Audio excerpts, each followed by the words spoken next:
So according to the witnesses, the Republican observers, there is a lady who has blonde braids who comes out to announce, we're going to stop counting. Everyone go home. And in fact, we see that. What happens is everyone clears out, including the Republican observers and the press, but 4 people stay behind and continue counting and tabulating well into the night from that point, which is going to be about 10:25 when they all clear out, or 10:30. And they will continue counting unobserved, unsupervised, not in public view as your statute requires, until about 1 in the morning.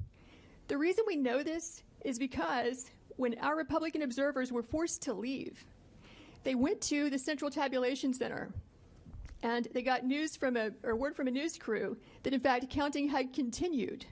They have information that not everybody left according to plan, and some people stayed behind. So this shocked them, so they returned back to State Farm Arena at about 1 o'clock in the morning, where they confirmed that in fact people had just left State Farm Arena in contravention of what they had been told by the supervisors who are running this operation.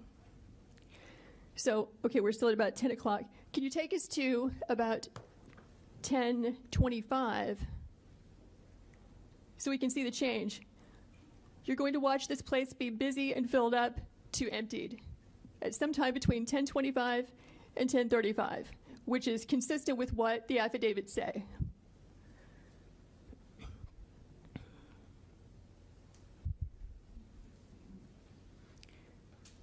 Okay, so 10:25, they're still there. Let's go to 10:35.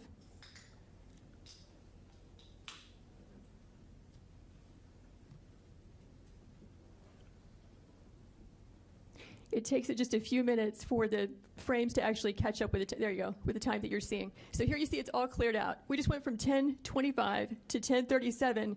The place is a ghost town. This is where the people were vacated and told, go home, come back at 8:30. We will now stop working and stop counting. But notice who stays behind. You have 4 people, consistent with our affidavits, who stayed behind. And so you'll see the lady in purple. You'll see 2 women in yellow in the back, which is where the scanners are there at the top right frame. And then the lady with the, do you see them? Yeah. Okay, there they walk. They're walking off. But the ladies in yellow are still there.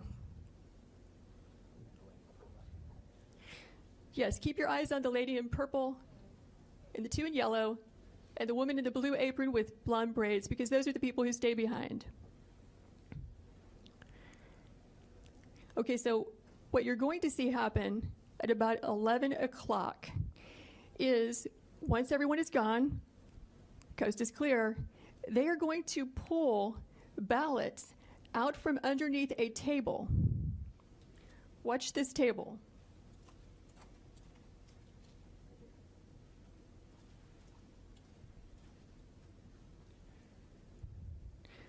So actually this will take a few minutes, but we did not know when we first watched this, okay, is it normal to store suitcases of ballots under a table, under a tablecloth? Is that how they run the place?